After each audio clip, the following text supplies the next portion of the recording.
Bom dia, boa tarde, boa noite. Sejam muito bem-vindos ao TVM Nerd, o seu programa nerd da TVM. Hoje o nosso tema é Um Mundo Assombrado por Demônios. Não estamos falando sobre espiritualidade, sobre Deus ou mitos. Estamos falando de ciência, os mitos que assolam a ciência. Para o programa de hoje, eu trouxe um convidado. Seu nome é Rubens Quirino de Moraes Filho, estudante e pesquisador de física na UFJ. Seja bem-vindo, Rubens. Se apresente para os internautas. Olá, bom dia, boa tarde, boa noite. Meu nome é Rubens, eu sou estudante de física, fiz iniciação científica na área de mecânica quântica e sou embaixador no Brasil do Toolbox em Python para mecânica quântica. Quando a gente vai falar, hoje o tema vai falar sobre o mundo assombrado por demônios, isso é mais algo que Carl Sagan disse, e é sobre isso que eu vim falar hoje. Rubens, fala um pouco da sua pesquisa para o pessoal. A minha pesquisa, como eu disse, é na área de mecânica quântica, usando a minha parte mais física teórica. A física teórica, a gente trabalha sentado de frente ao computador, analisando contas, fazendo gráficos e programando. Então é algo bem difícil, assim, digamos, mas é algo necessário para a parte também experimental. Não existe experimento sem uma teoria por trás. A minha parte, a gente faz simulações envolvendo mecânica quântica de alguns fenômenos que a gente não consegue ver a olho nu. Muito interessante a sua pesquisa, Rubens, e muito importante, embora muitos não saibam disso. Então vamos para o tema de hoje. Vamos começar falando sobre algo que se vê muito nos dias de hoje, embora não deveria existir mais esse tema, que é o terraplanismo. O que você tem para nos falar sobre o terraplanismo? Primeiro, eu quero propor um pensamento que pouca gente fez. Os terraplanistas, como o próprio nome já diz, significa que eles acreditam no fato de a Terra ser plana. Porém, por que eles acreditam nisso? Isso é um pensamento que a gente tem que ter. Porque, pra gente, se você não tiver um conhecimento aprofundado, você olha no horizonte e vê uma linha reta. Nada mais, nada menos que isso. Então, de certa forma, é um conhecimento que se diz comum. Então, a gente, ao invés de criticar eles, a gente deveria pensar um pouco e correr atrás de respostas para as perguntas que eles fazem, ao invés de simplesmente apontar o dedo e falar, você está errado. Não deveria ser assim. Por exemplo, a gente deveria ensinar a questionar, mas existe uma diferença bem tênue entre ser negacionista e ser cético.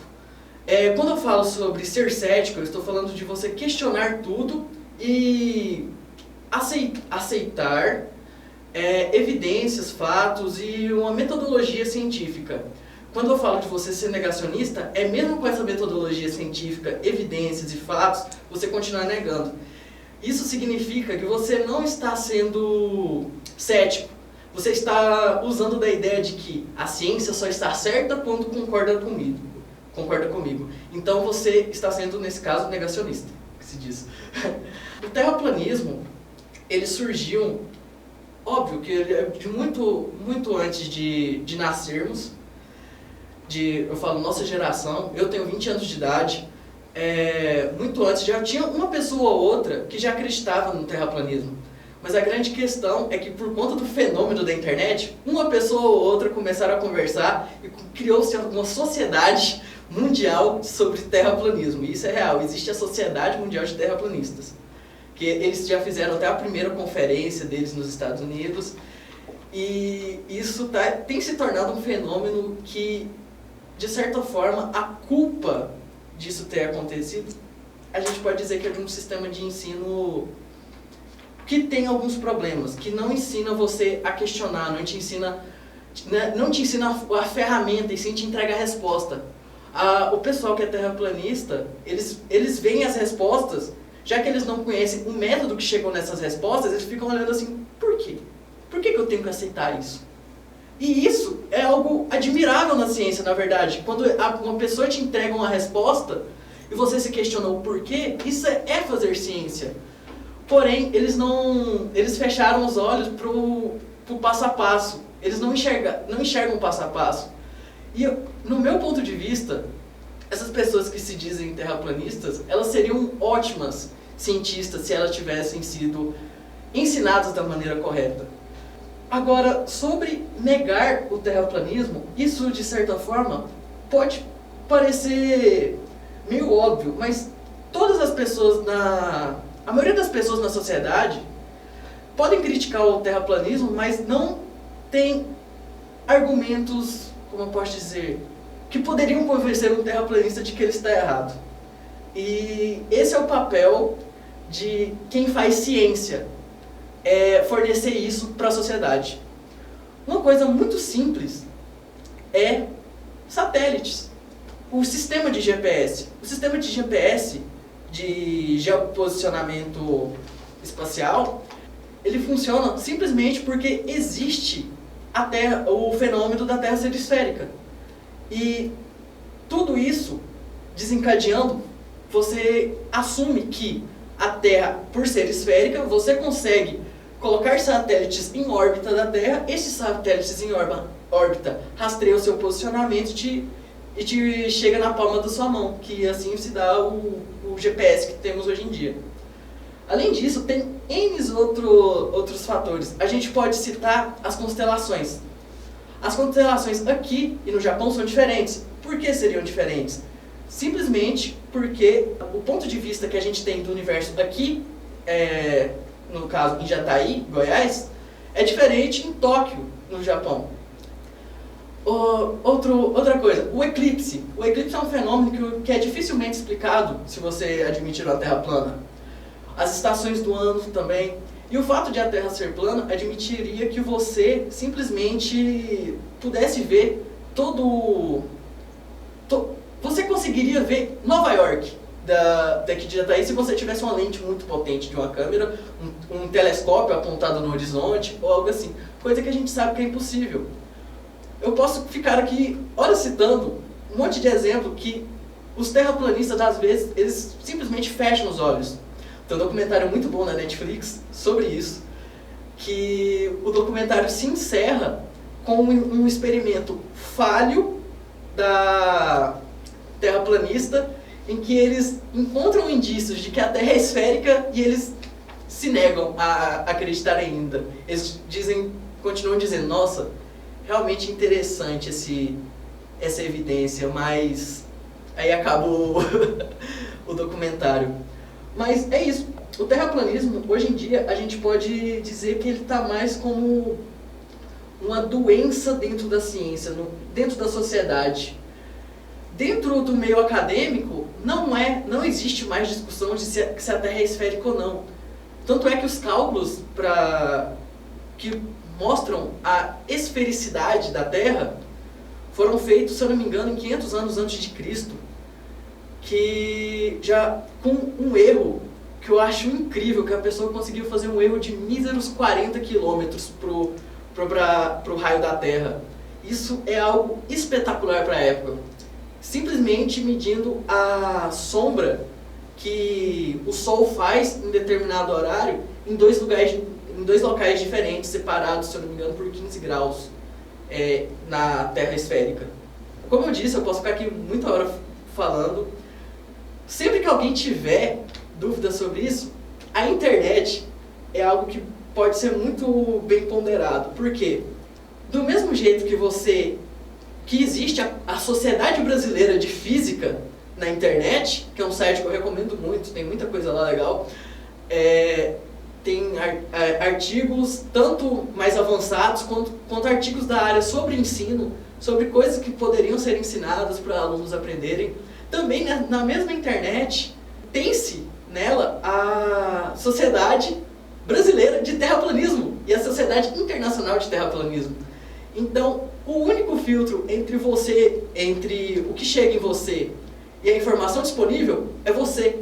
Então você deve aprender o que é filtrado para eu chegar. Então, isso que deveria ser ensinado, não outras coisas, digamos assim. Você citou um cálculo que é muito antigo, que mostra a curvatura, que entra a curvatura da Terra no cálculo. No estudo da topografia, para quem não sabe, estou estudando topografia, ao você medir grandes distâncias para estradas, por exemplo, você tem que considerar a curvatura da Terra para corte e para aterro. Se você não considerar, o erro no final do cálculo vai ser muito grande. E você, ao construir, ao fazer o corte, o aterro, vai faltar recursos, muitas vezes, se a pessoa não considerar a curvatura da Terra. Então, se você é terraplanista, você tentar mexer com topografia, você vai causar prejuízo à pessoa que você está trabalhando, porque vai ter erro.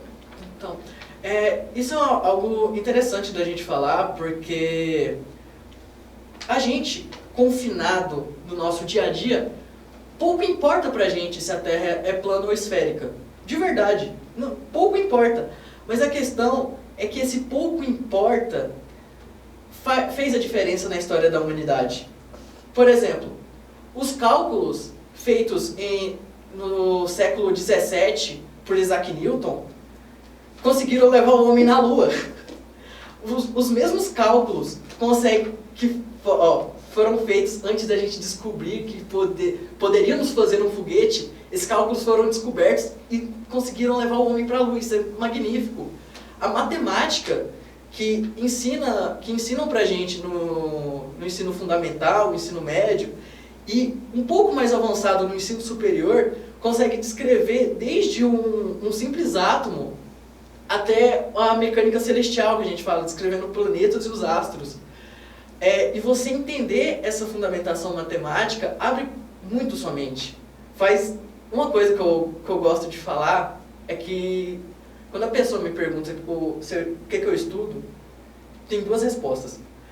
Eu falo assim, eu estudo física, ou se a pessoa estiver interessada realmente em querer saber o que eu estudo, mais aprofundado, eu falo assim, eu estudo os princípios matemáticos, ou seja, a matemática que rege a filosofia natural, que rege a natureza. Então, a matemática é a linguagem que a natureza conversa com a gente, que a gente descobriu que a natureza consegue conversar com a humanidade. E esse é o papel dos cientistas, fazer essa tradução e tentar usar, de certa forma, criar tecnologias para facilitar nosso dia a dia. Eu havia citado o GPS, satélites, a gente tem uma estação espacial internacional em órbita, que, se eu não me engano, até 4 anos atrás, o astronauta brasileiro Marcos Pontes, se eu não me engano o nome dele, eu posso estar muito enganado, mas Marcos Pontes, muito obrigado, produção. Ele estava lá fazendo pesquisa, incentivando, fazendo até mesmo pesquisas que foram indicadas por jovens de ensino médio brasileiro, sobre cultivo em microgravidade, coisas desse tipo. E é algo importante para a ciência nacional. E a ciência nacional tem passado por muitos altos e baixos conforme o tempo foi passando, mas a gente não pode se deixar abalar. A gente tem que incentivar a produção científica, a gente tem que incentivar a ciência no Brasil. Eu gosto de falar que todo mundo nasce sendo cientista. Quando uma criança chega por volta dos seus 3, 4 anos de idade, ela entra na fase dos porquês. O cientista é a pessoa que não saiu dessa fase ainda, em que o pai e a mãe, ao invés de podarem os porquês da criança, incentivaram a criança a querer saber. Isso é um cientista. É a criança que até hoje existe, se perguntando por que tal coisa funciona desse jeito, por que o céu é azul. Minha sobrinha já me perguntou por que o céu é azul. Eu fico aí olhando assim, gente, eu aprendi isso na faculdade, como é que eu vou explicar para uma criança? Aí eu tentei explicar de uma certa forma para ela. Não é a forma mais correta que existe, porque é meio difícil de explicar sobre. Mas eu tentei transparecer para ela para explicar. Existe um porquê. E eu estudo o porquê das coisas. E é isso que a ciência tem que correr atrás. Você pode não confiar nos cientistas, mas confie no método científico, confie na ciência. Porque algo muito importante na ciência é a replicabilidade. Eu acho que essa é a palavra. Se você testa uma coisa e você obtém evidências de certa coisa, por exemplo, vamos falar da Terra esférica. Obtive informações de que a Terra pode ser esférica. Então, outro grupo de cientistas do outro lado do mundo vai tentar chegar na mesma conclusão que você. Na verdade, eles vão tentar mostrar que você está errado, porque a ciência é feita apontando o dedo em erros. Agora, eles tentam mostrar que você está errado. Conseguiram mostrar que você está errado? Então, vai ser feita outra pesquisa para mostrar o porquê que está errado e o que na verdade está certo. Eles provaram que você está certo? Significa então que outros lugares vão tentar refazer essa pesquisa para mostrar se realmente está certo. E se realmente está certo, parabéns, você tem evidência de uma teoria científica. Então, o fazer científico vem principalmente com a busca de fatos, evidências e dados experimentais também que comprovem uma teoria. Mas também há casos de que uma teoria pode vir antes de um experimento, que é meio que a área que eu estudo. Então, você citou na sua última fala sobre a ida do homem à Lua. Para muitas pessoas isso é divergente. O que você tem a falar para essas pessoas? Esse tema. Eu fui confrontado uma vez com um professor da minha escola sobre que ele duvidava que o homem foi à Lua. Primeiro, a gente não tem nenhuma evidência de que prove que o homem não foi à Lua. Isso é só especulação. Tanto é que a gente tem fragmentos de rocha lunar em laboratórios espalhados pelo mundo. Como é que esses fragmentos saíram de lá sem ser por a trazida do homem? Não, a gente não tem outra explicação a não ser essa. Além disso, a gente tem imagens, mas só que as pessoas começam a contestar essas imagens falando as sombras estão curvadas, significa que então são múltiplos focos de luz de diferentes ângulos curvando uma sombra está num ângulo, outra está no outro. Na verdade é porque o solo lunar ele é curvo. Essa curva influencia na sombra. Uma sombra não vai ser reta se ela estiver em cima de uma curva. Outra coisa que eles falam é, nossa, por que o pouso na Lua não fez aquela, como é que fala? Aquele impacto, não deixou tantas marcas? É porque simplesmente não tem uma gravidade tão forte para puxar a cápsula para baixo, por isso que não ficou tantas coisas. A gente tem explicação para essas coisas, mas aí cada um, nesse caso, escolhe uma verdade para si. E a ciência meio que...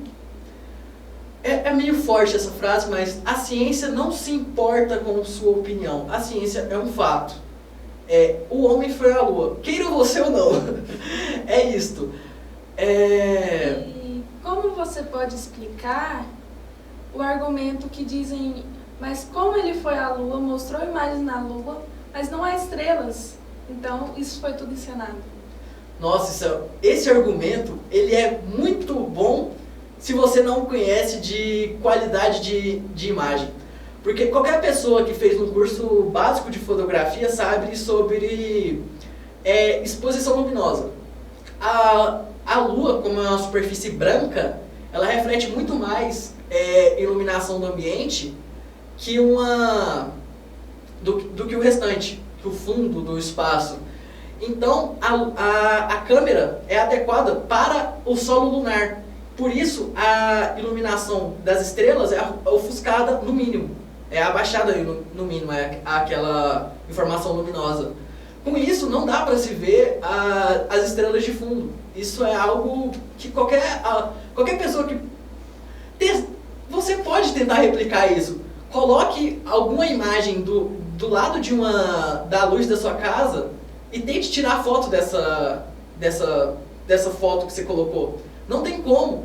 A luz vai ofuscar, a luz vai se sobressair em relação a luz branca vai sobressair na imagem que você fotografar.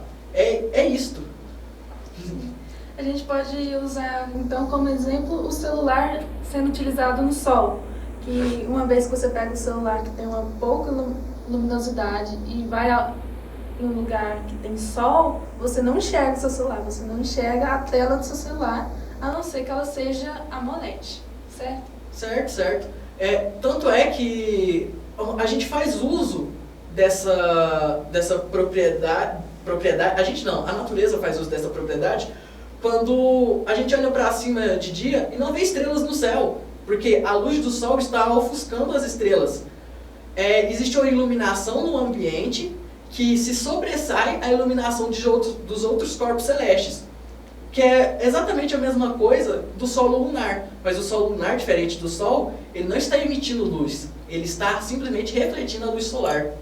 A Lua, às vezes, quando está na sua fase crescente, se eu não me engano, ela pode ser vista... Crescente ou minguante? Eu confundo, desculpe. Ela pode ser vista de dia. Por que ela pode ser vista de dia? Porque ela está refletindo a luz solar, que é uma luz muito intensa. Dessa forma que é possível que ela seja vista de dia e não as outras estrelas, além da sua proximidade conosco.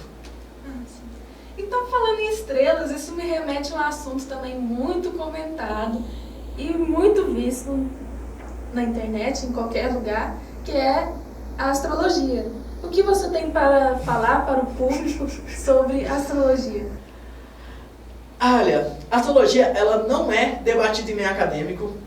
Não existem cursos do Ministério da Educação na área de astrologia, porque a astrologia não é uma ciência. A astrologia não tem método científico.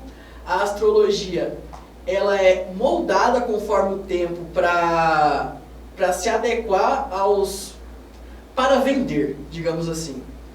Por exemplo, a astrologia era junta com a astronomia na antiguidade. Até que houve uma separação porque a astronomia começou a ter mais método científico por conta de Galileu Galilei. Já a astrologia seguiu um outro ramo, tentando explicar tanto as emoções quanto a personalidade das pessoas em determinado... Se você nascer em determinado local, em determinado dia do ano, isso vai influenciar na sua personalidade e tal. A ciência, principalmente a física, se faz a seguinte pergunta: qual é o tipo de influência? Como se dá essa influência? É uma força? É uma energia? Que força é essa que a gente não consegue calcular? Que força é essa que a gente não pode sentir, que a gente não pode medir? E que energia é essa que a gente não pode calcular? Energia não é medida, energia só é calculada. Então, é igual a gente pensar naquele famoso, que até Carl Sagan cita no livro dele, o nosso dragão na garagem. Eu falo pra você que eu tenho um dragão na minha garagem. A primeira coisa que você vai falar, você vai duvidar, primeiramente. Aí você vai me pedir evidências. Aí eu falo assim, mas meu dragão é invisível, não tem como eu tirar foto dele. Aí você pega e fala, mas cobre ele com pano, joga alguma coisa, que aí dá pra eu ver o formato dele. Aí eu falo, não, mas ele também é intangível, se eu tentar tocar, fazer alguma coisa nele, as coisas ultrapassam ele. Aí você me fala, mas se é um dragão ele solta fogo. Pega alguma coisa pra medir a temperatura em volta. Eu falo assim, não, mas ele também não solta fogo e ele também não tem como medir a temperatura. Aí você fala assim, então, não sei, ele deve ter um pouco de eletricidade estática no corpo, tem como você medir isso? Aí eu falo assim, não, ele também não tem nada. Qual é a diferença de existir um dragão com essas características na minha garagem e não existir nenhum dragão? É isso que a gente pensa sobre a astrologia. Na verdade, não é que não faltam evidências também sobre ela. É que, na verdade, a gente já tem evidências que contrariam ela. Porque, por exemplo, se o único fato que a gente tem sobre a astrologia, a única influência que a gente tem, fisicamente falando, dos astros em nossa vida, é a gravidade, as órbitas e tal, dois corpos separados da minha distância da distância da Stephanie, apresentadora, influenciam mais na minha vida, digamos assim, gravitacionalmente falando, a força, do que a gente e o Sol. É isso que eu quero dizer, porque a distância influencia muito mais que a massa. Se você, agora matematicamente falando, você pode olhar isso na equação, nossa, mas você só fala de matemática, mas a matemática é a linguagem que o universo conversa com a gente, é a nossa interpretação do universo. Essas equações levaram o homem na Lua, tornou isso possível. Então é isso, essa é a grande questão. A astrologia, tem gente que fala que a astrologia ela deve ser levada não como uma ciência, porque ela não é uma ciência, ela deve ser algo seu de entendimento próprio. Ok você usar a astrologia como entendimento próprio.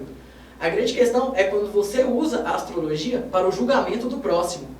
E a divulgação da astrologia em meios de comunicação para vender, isso é considerado errado.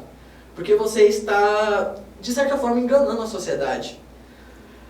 Além de que há uma frase que eu gosto muito de falar sobre astrologia, que eu acho que eu remeto essa frase ao Dr. Pirula.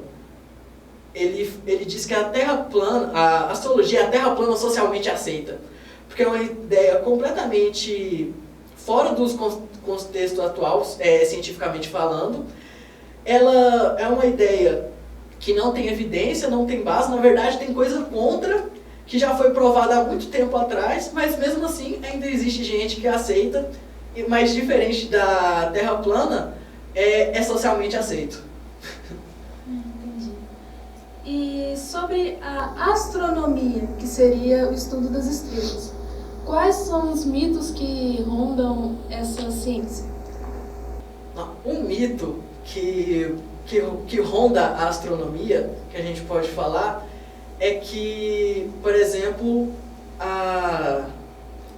quando foi ligado um dos colisores de partícula aqui no Brasil, acelerador de partícula aqui no Brasil, o colisor de partículas na fronteira da Suíça com a França, falaram que ia aparecer um buraco negro quando fossem ligados e ia sugar a Terra e tal. Vou falar para vocês uma coisa. De acordo com algo que eu li na faculdade, realmente tinha uma chance disso acontecer, mas era uma chance tão infinitesimal, tão pequena, que é praticamente nula disso acontecer. Então não é um escarcéu, não é o fim do mundo. Um filósofo brasileiro, Olavo de Carvalho, ele já falou algumas coisas sobre a astronomia, que ele já falou coisas sobre a ida do homem à Lua, que talvez pode ter sido uma farsa. Mas, gente, a gente tem rochas lunares, a gente tem imagens, a gente tem todo o equipamento, existe um museu nos Estados Unidos sobre a ida do homem à Lua. Então, não há questionamento a respeito disso. Não há questionamento sobre a astronomia também como ciência. A astronomia é o estudo dos astros, como eles se comportam, como eles se interagem e como eles podem influenciar na nossa vida, mas não da forma da astrologia. Por exemplo, o Instituto Nacional de Pesquisa Espacial, o INPE, ele faz uma pesquisa muito boa sobre clima espacial, que ele estuda as influências dos raios solares, que são partículas que chegam na Terra, como isso influencia na formação de chuva em determinado local. E aqui em Jataí, a gente tem, graças ao professor Maurício Bolzan, a LaFEG, que é o Laboratório Jataiense de Pesquisa Espacial, LaFEG, de Pesquisa Espacial, que coleta dados e manda para o Instituto Nacional e também e o Instituto Nacional fornece esses dados para instituições de meteorologia ao redor do mundo. Então, Jataí tem este privilégio e a gente deve se orgulhar da ciência local. Você aí na sua fala falou sobre buracos negros. Difícil. Existem séries, desenhos, animes que falam sobre que ligam buracos negros e aceleradores de partícula a viagens no tempo, como por exemplo Flash, que fez muito sucesso, tem muitas temporadas. Você pode nos falar alguma coisa sobre a relação entre viagem no tempo e o acelerador de partículas? Ok, isso é algo realmente muito interessante de falar. Porque Albert Einstein, em 1905, junto com uma formulação proposta por Lorentz, mostrou que o tempo não é absoluto para a gente. O tempo é mutável, mas não a nosso gosto. O tempo é relativo, de acordo com a teoria da relatividade. Corpos, a partir do momento que eles são acelerados, estão a uma velocidade muito alta, o tempo começa a passar mais lento para esses corpos. É como se, digamos, vamos pegar o exemplo de dois relógios. Dois relógios sincronizados, um aqui na Terra, parado, e o outro começa a dar a volta na Terra, em uma velocidade muito alta, comparável à velocidade da luz. Se depois eu parar os dois e analisar, eu vou ver que vai ter passado menos tempo, menor vai ser o intervalo de tempo que passou no relógio que estava acelerando.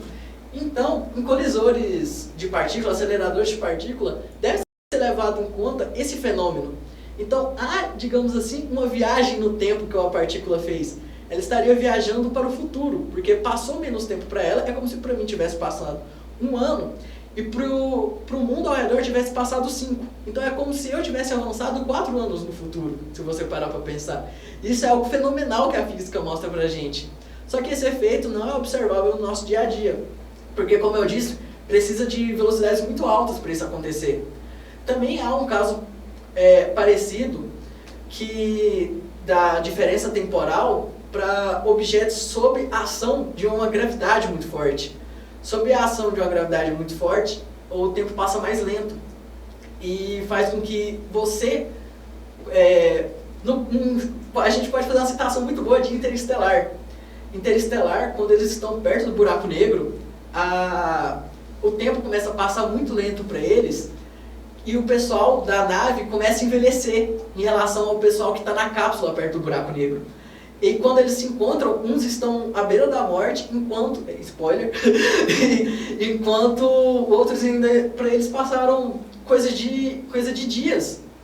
Uma coisa muito legal, que quando eles chegam a um determinado planeta que é composto só de água, cada tique que você ouve, se eu não me engano, é 1 ano que se passa, mas se você prestar atenção nisso, você ouve o tic-tac de um relógio de fundo, e ele, se eu não me engano, tá fazendo uma contagem do tempo que está passando em relação ao pessoal que está na nave.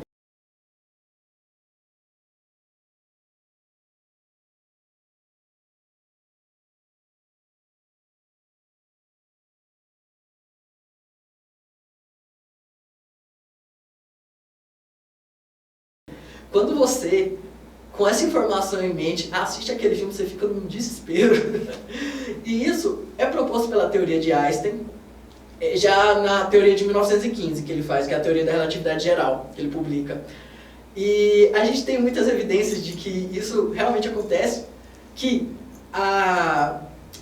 como eu já havia falado antes do GPS, o GPS continua utilizando isso também, essa distância deve ser levada em conta para sincronização dos relógios, o relógio do seu celular e o relógio do GPS, além de que isso também foi levado em conta para informações, redes de satélites de informação, aquela internet que o Elon Musk está propondo, ela tem que levar em conta esse fenômeno de dilatação temporal e outras coisas.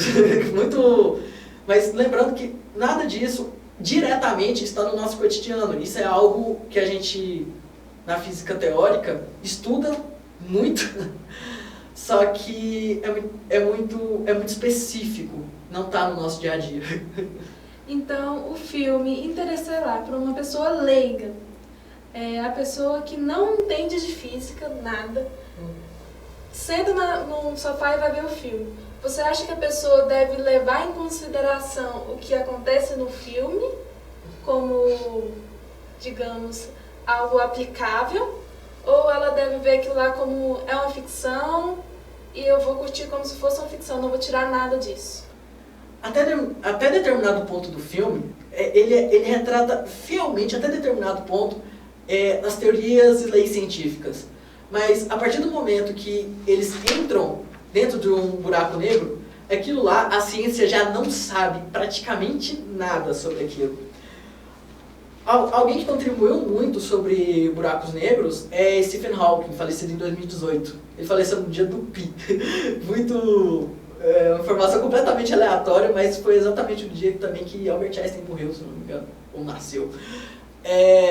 E isso, ele contribuiu falando que buraco negro é algo que absorve tudo. Porém, de alguma maneira, que a gente não sabe explicar o porquê, o buraco negro emite radiação. Ele emite radiação a gente pode interpretar como se fosse partículas de luz invisível. Ele emite radiação e é uma radiação do espectro térmico, então ele emite radiação térmica, ele emite calor. Isso é o máximo que a gente sabe atualmente sobre um buraco negro, sobre algo que pode sair de um buraco negro. Porque a partir do momento que a gente entra dentro de um buraco negro, as nossas noções de tempo e espaço que a gente conhece cotidianamente, elas se quebram. Não faz sentido falar de tempo e espaço dentro de um buraco negro. Então, dali para frente do filme, não é muito sensato você considerar, digamos assim. Mas, para trás, ele é um ótimo filme, mostra como é um trabalho de um físico teórico, fazendo contas e mais contas, às vezes se frustrando, pedindo ajuda, às vezes o próprio físico teórico se cega na sua teoria e ele coloca algo na cabeça que isso que ele colocou na cabeça tem impedido ele de progredir. Por exemplo, eu posso citar Johannes Kepler, que uma das leis de Kepler que a gente sabe hoje é que as órbitas dos planetas têm o formato de uma elipse, são ovais. Mas Kepler teimava que as órbitas eram circulares, porque para ele devia existir uma geometria perfeita no universo. Ele não aceitava que fosse oval, mesmo tudo indicando que era oval as órbitas. Então, aquele filme retrata bem o meio científico, eu falo assim, as teorias científicas, a relatividade geral, a relatividade restrita, mas do buraco negro, a partir do momento que eles entram no que a gente chama a superfície do buraco negro, que é o horizonte de eventos, dali para frente, já não é mais científico, já é uma licença poética do filme. Falando sobre buracos negros, recentemente houve descobertas em relação a buracos negros que conseguiram tirar uma foto de buracos negros. Sim. Provavelmente várias teorias de conspiração ou teorias falsas apareceram na internet. Então, o que você pode falar sobre essa descoberta? Buracos negros, na verdade, não é nenhuma novidade na ciência, e foi algo que era uma previsão científica, digamos assim. Os buracos negros foram previstos de maneira teórica, não por Albert Einstein, mas usando a teoria de Albert Einstein. Foi por um cara chamado Schwarzschild. O nome dele é muito difícil, desculpem se eu não pronunciei de maneira correta, mas ele pegou a equação de Einstein e levou ao limite daquela equação. E ele mostrou que existia algo que poderia existir, e esse algo seria um buraco negro, que ele levava à deformação máxima do espaço e do tempo que a gente fala. E isso foi proposto em 1926, se eu não me engano. E somente em 2016. E somente em 1916. Em 2016 a gente conseguiu propor que ondas gravitacionais existem. E a existência dessas ondas gravitacionais, hoje a gente tem até como se fosse um barulho da colisão de buracos negros. Então isso é algo que já tinha sido proposto há muito tempo. A gente coletou evidências coletou muitos lugares no mundo estavam tentando fazer pesquisas envolvendo isso, tentando coletar evidências, partículas, raios cósmicos, oriundos talvez de explosões que deram origem a buracos negros.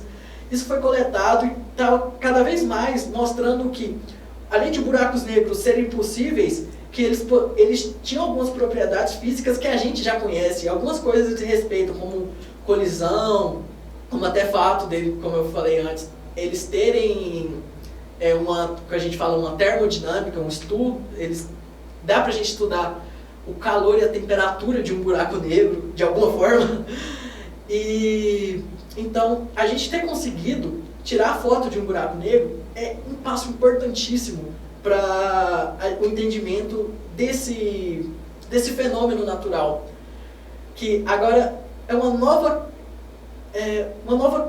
imagem para a humanidade. A gente já tinha tirado foto da Lua, dos planetas, dos pilares da criação, que é uma linda nebulosa. Eu recomendo que vocês procurem. E agora a gente tem a mais nova imagem da ciência, que seria a imagem de um buraco negro. Só que se você pensar, como é que a gente tira a imagem de um buraco negro? Porque o buraco negro é algo que emite, que ele suga toda a informação, toda a luz. Então, ele não emite nada. Como é que a gente vê um buraco negro? Na verdade, a gente não enxerga diretamente o buraco negro. A gente enxerga as coisas em volta do buraco negro, que estão distorcidas por conta da oscilação gravitacional. E isso que aquela foto demonstra. Mas ela não demonstra diretamente o buraco negro em si.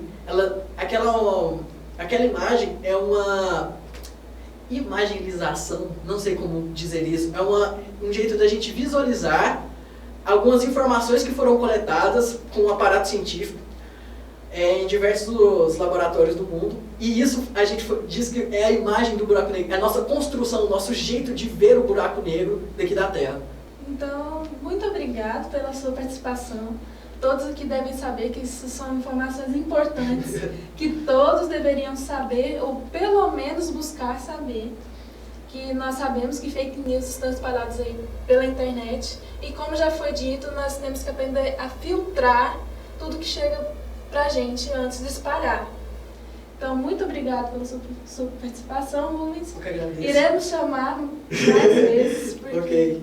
Foi muito interessante. Muito obrigado a todos, obrigado por terem assistido, obrigado por terem me escutado. E qualquer dúvida, informação, curiosidade, podem entrar em contato comigo por meio do meu Instagram. Eu vou deixar aqui embaixo. Sugestões são bem-vindas. Eu faço um trabalho de divulgação científica nas minhas redes sociais. E é isso. Muito obrigado a todos e tenham um bom dia, boa tarde, boa noite. E vamos encerrar por aqui. Então, bom dia, boa tarde, boa noite. Beba água, corrija sua postura e até a próxima.